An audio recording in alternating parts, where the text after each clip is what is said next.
Google pixel ऐसा लग रहा है कि यहाँ पे इंडिया को थोड़ा सा ज्यादा फोकस दे रही है, जो कि बहुत अच्छी बात है, क्योंकि अभी तक गूगल पिक्सल ने इंडिया को काफी ज्यादा नेग्लेक्ट किया था। और उसके कंपैरिजन में एप्पल ने जब से इंडिया में अपना फोकस बनाया तब से वो आईफोन्स बनाने लगे।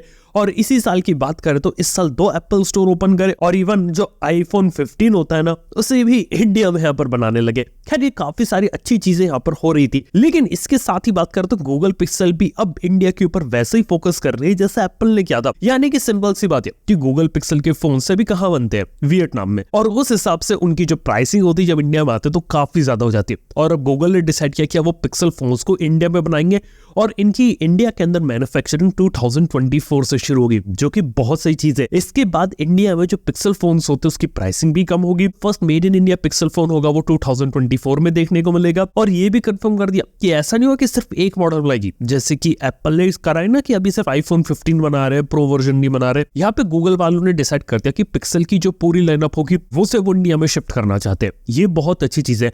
हालांकि इस बात में कोई खबर नहीं आई है कि गूगल की इंडिया के अंदर पार्टनरशिप किसके साथ हो रही है, क्योंकि गूगल खुद मैन्युफैक्चरिंग यूनिट एस्टैब्लिश नहीं करता, वो पार्टनर करता है। यहाँ पे हमारे पास एक रिपोर्ट आई थी कुछ समय पहले, उसके अंदर 3 कंपनियों के नाम थे, जिसके अंदर पहले नंबर पे थी फॉक्सकॉन, सेकंड पे थी डिक्सन, तीसरे पे थी आपकी लावा इंटरनेशनल, जो कि लिटरली बात कर रहे थे गूगल से। अब देखना है कि जो कॉन्ट्रैक्ट होते हैं इन तीनों में से किसके पास मिला। अगर मान लीजिए लावा जैसी कंपनी के पास मिला तो क्या होगा कि मतलब कि इंडियन कंपनी पिक्सल फोन बनाएगी, काफी सही चीज होगी ना। लेकिन एक और बात बता सकता हूँ कि सिर्फ पिक्सल फोन बनाने तक यहाँ पे बात सीमित नहीं है। इसके साथ ही बात करें तो गूगल पिक्सल फोन्स की जो सर्विस होती है उसको भी बेटर करने का प्लान है। गूगल ने माना कि हाँ, उनके सर्विस सेंटर इंडिया में थोड़े से कम है और अब उनके और ज्यादा सर्विस सेंटर्स पे फोकस करेंगे और नंबर ऑफ सर्विस सेंटर शहर शहर में ज्यादा से ज्यादा खोलेंगे ताकि इनको रीच ज्यादा मिल सके। और ये बात भी मानी कि और उन्हें ज्यादा से ज्यादा डिस्ट्रीब्यूटर पार्टनर चाहिए। अभी सिर्फ फ्लिपकार्ट पे एक्सक्लूसिव है, लेकिन फ्लिपकार्ट से आगे बढ़ के ये लोग शायद ऑफलाइन मार्केट को भी कैटर करे और जो दूसरे थर्ड पार्टी रिटेलर्स होते जैसे रिलायंस डिजिटल हो गया, क्रोमा हो गया, विजय सेल्स हो गया, इनके साथ भी पार्टनरशिप करके ये लोग अपने पिक्सल फोन्स का अवेलेबल करवा सकते हैं,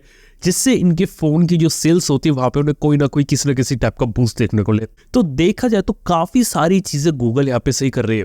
और सबसे बड़ी बात तो मेरे को ये लगी कि जितनी भी चीजें गूगल ने यहाँ पे बताई है, इन सब के बारे में 2 हफ्ते पहले मैंने एक वीडियो बनाया था कि how Google Pixel can win in India. Link दे रहा हूँ बटन में, जरूर से जाके चेक कर लेना, क्योंकि उस वीडियो में जो जो बातें मैंने कही थी ना, सारी की सारी गूगल कर रहा है। हो सकता है गूगल वाले देख रहे हो, सुन रहे हो, लेकिन कोइंसिडेंटली काफी ज्यादा चीजें देखने को मिल रही है। खैर ये काफी अच्छी चीजें यहाँ पे हो रही थी और देख के यहाँ पे काफी अच्छा लगा। लेकिन इसी हफ्ते देखा तो एक और बड़ी न्यूज आई और वो थी Xiaomi से रिलेटेड। हमें पता है कि Xiaomi अपने MIUI के कारण जाना जाता है, लेकिन Xiaomi के MIUI 9 के बाद से उसकी रेपुटेशन लगातार नीचे गिर रही थी और Xiaomi को लगा कि अब बड़े चेंज की जरूरत है और वो अब अपना HyperOS लाने वाले हैं, जो कि उनके MIUI को रिप्लेस करेगा। और ये बात कंफर्म होगी कि ये Xiaomi 14 के साथ आएगा। यहाँ पे ये OS सिर्फ चाइना एक्सक्लूसिव नहीं होगा, इस OS को ये लोग ग्लोबल ले जाएंगे। ये बात बहुत सही है। और HyperOS की खास बात ये कि शायद से इसका जो लुक एंड फील हो वो MIUI जैसा लगे, लेकिन इंटरनली इसे बहुत चेंज किया गया है। जितनी इन्फॉर्मेशन मेरे पास है तो वो आपके साथ शेयर करता हूँ। पहली चीज, ये अभी भी एंड्रॉइड की AOSP ROM के ऊपर बेस्ड होगा। इसके साथ ही Xiaomi Vela नाम से इन्होंने अपना सारी चीजें डिजाइन करी थी, उसे इंटीग्रेट किया,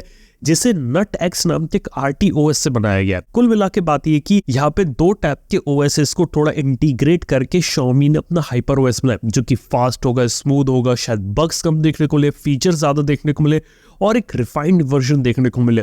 हो सकता है शुरुआत में काफी सारी चीजें MIUI जैसी ही हो, क्योंकि Xiaomi ये नहीं चाहेगी कि कोई MIUI से HyperOS पे तो उसे पूरा का पूरा नया OS मिल जाए, थोड़ी बहुत फैमिलियरिटी वगैरह मिले, लेकिन जो मेजर चेंजेस है वो इंटरनल होंगे।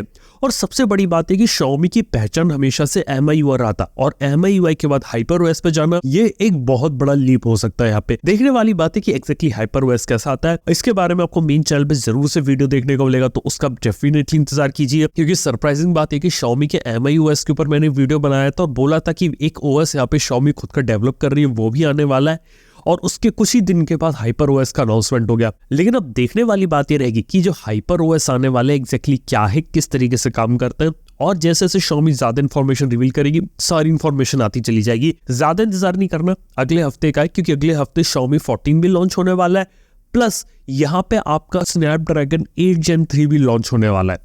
काफी इंटरेस्टिंग टाइम चल रहा है यहाँ पे, काफी नई नई चीजें देखने को मिल रही है हमें। खैर इसी के साथ ही बात करना चाहूंगा एक ऐसी न्यूज के बारे में जो काफी इंटरेस्टिंग है। मतलब एप्पल स्टोर से जब भी आप एक नया आईफोन वगैरह खरीदने जाओगे ना, तो अभी क्या होता है कि जब आप डब्बे से निकालते हो तो पुराने फर्मवेयर पे होता है, फिर उसके अंदर आपको अपडेट करना पड़ता है। अब एप्पल ने एक ऐसा मेथड निकाला है कि जो सील्ड पैक आईफोन होता है ना, उसे हम डब्बे के अंदर ही अपडेट कर देंगे बिना डब्बा खोले, बिना उसे चालू करे। बेसिकली यहाँ पे टेक्नोलॉजी कैसे काम करेगी बताता हूँ।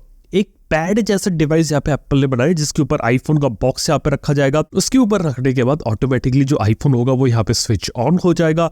उसके अंदर सॉफ्टवेयर अपडेट डाउनलोड होगा, सॉफ्टवेयर अपडेट इंस्टॉल होगा, रीबूट होगा और उसके बाद ऑटोमेटिकली शट डाउन हो जाएगा, वो भी बिना बॉक्स खोले। काफी इंटरेस्टिंग कॉन्सेप्ट मेरे को यहाँ पे लगा, और लगा कि काफी सारे लोग जो मोबाइल लेने के बाद उसे कभी अपडेट नहीं करते, तो कम से कम बॉक्स से निकालने के बाद उन्हें एक अपडेटेड वर्जन मिले, ये एक काफी अच्छी चीज होगी। और इसी के साथ ही बात करना चाहूंगा वन प्लस के बारे में। देखो वन प्लस का तो वन प्लस ओपन लॉन्च हुआ है, लेकिन एक इंटरेस्टिंग चीज पता चली है। पहली चीज, वन प्लस अगले साल के लिए 2 बड़े प्लान कर रही है।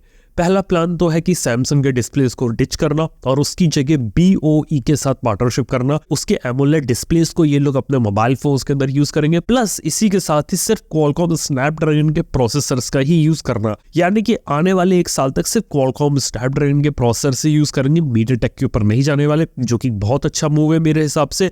लेकिन एक प्रॉब्लम ये आती है कि स्नैपड्रैगन के प्रोसेसर्स है बहुत महंगे, जिस कारण से फोन की प्राइसिंग भी इनका इफेक्ट पड़ सकता है। हालांकि ये सारी जो चीजें रहती पीछे से ओप्पो कंट्रोल करता है और ओप्पो डिसाइड करता है कि किस फोन में क्या चीजें जाएंगी। तो हो सकता है कि सिर्फ 1 साल के लिए क्वालकॉम स्नैपड्रैगन के प्रोसेसर्स ही आपको वन प्लस के फोन में देखने को मिले। लेकिन मेरे को लगता नहीं कि हमेशा मीडियाटेक से दूर रहेंगे, कभी ना कभी मीडियाटेक का कोई ना कोई प्रोसेसर तो ये लोग लेकर आएंगे ही आएंगे। देखते हैं यहाँ पर क्या रहता है। और इसी के साथ ही वन प्लस ओपन भी लॉन्च हो गया, जो कि काफी अच्छा डिवाइस लग रहा है यहाँ पे, लेकिन प्राइस उसकी बहुत ज्यादा है। 1,40,000 रुपीज प्राइसिंग, यार काफी ज्यादा, क्योंकि उससे थोड़ा सा पैसा आप डालेंगे ना तो उसके बाद गैलेक्सी Z Fold 5 देखने को मिल सकता है। Z Fold 5 देखा जाए तो durability wise, functionality wise, software wise आपके वन प्लस ओपन से अच्छा है। लेकिन वन प्लस ओपन की खास बात है कि बड़ी बैटरी है, कैमरास अच्छे, स्लिम फॉर्म फैक्टर के अंदर बनाया। हालांकि एक बात बताता हूँ, वन प्लस वालों ने एक अच्छा फोन बनाया है, फोल्डेबल डिस्प्ले, कैमरा, सॉफ्टवेयर, सारी चीज अच्छी करी है। बेसिकली वन प्लस का प्लान ये है कि ओपन का यूज करके, यानी कि उनके फोल्डेबल डिवाइस का यूज करके अल्ट्रा प्रीमियम कैटेगरी के अंदर उतरना।